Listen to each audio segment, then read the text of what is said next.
sa Davao, pero yung lugar natin, yung palengke, ang baho, at saka yung daan ay sama, budak-budak.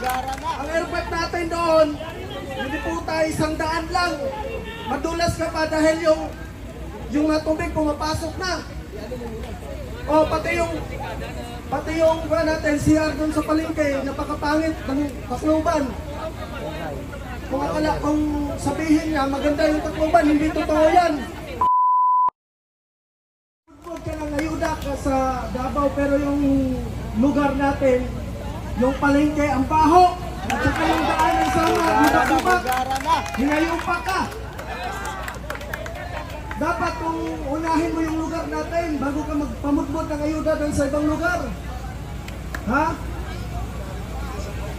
Tagalite, Awarayat, ikaw Romaldes, tirahin kita ngayon kasi chance ko na to eh.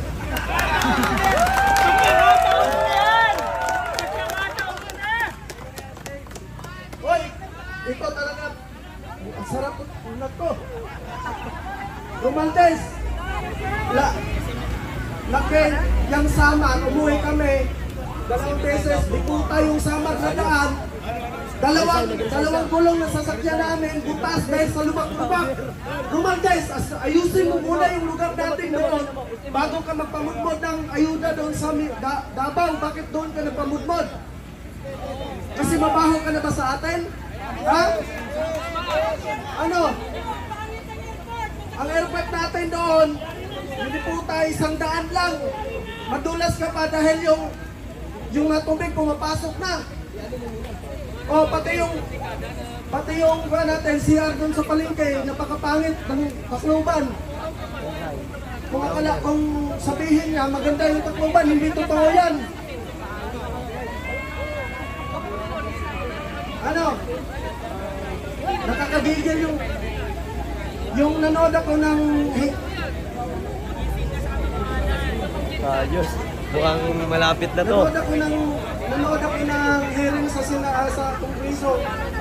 Nag-speech yung malaking buhaya doon sa malaking screen. Ang sarap patuhin yung computer namin, ang sarap patuhin eh. Pag nakikita ko yung mukha ni Romaldes, sa totoo lang, naiinis talaga ako.